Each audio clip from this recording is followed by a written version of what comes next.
இங்கே வெளியே தந்திருக்கும் அனைவருக்கும் ஊடக நண்பர்களுக்கும் என்னுடைய அன்பான வணக்கங்கள். லதா அவர்கள் ஒரு நல்ல மனைவியா, ஒரு நல்ல தாயா, பேர குழந்தைகளுக்கு ஒரு நல்ல பாட்டியா தன்னுடைய லௌகிக கடமைகளை சிறப்பாக செய்து கொண்டு இப்போ இந்த செல்போன் யுகத்தில் இளைஞர்கள் சில பெரியவர்கள் கூட நம்ம பாரத நாட்டின் மகோன்னதமான சம்பிரதாயம், அதோடைய கலாச்சாரம், அதோடைய அருமை பெருமை எல்லாம் அவங்களுக்கு தெரியாமலேயே அதை பற்றி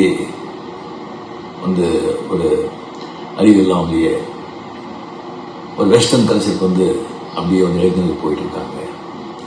இங்கே வெஸ்டர்னர்ஸ் அங்கே அவங்களுடைய சம்பிரதாயம் கலாச்சாரத்தில் அவ்வளோ சந்தோஷம் நிம்மதி கிடைக்கலன்னு சொல்லி அவங்க நம்ம இந்தியா பக்கம் இதில் தான் ஒரு உண்மையான ஒரு நிம்மதி சந்தோஷம் கிடைக்கும்னு சொல்லி அவங்க இந்த பக்கம் வந்துட்டு இருக்காங்க.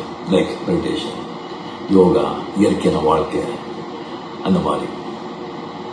ஸோ நம்ம பாரத நாட்டின் அந்த மகோன்னதமான அந்த கலாச்சார சம்பிரதாயம் அருமை பெருமை எல்லாம் இளைஞர் மக்கள்கிட்ட போய் சேர்க்கணும், அந்த விழிப்புணர்வு ஏற்படுத்த வேண்டும் அப்படின்னு சொல்லி லதா அவர்கள் இருக்கிற எல்லா முயற்சியும் அந்த ஆண்டவன் அருளால் வெற்றி அடைய வேண்டும் என்று நான் வேண்டுகிறேன்.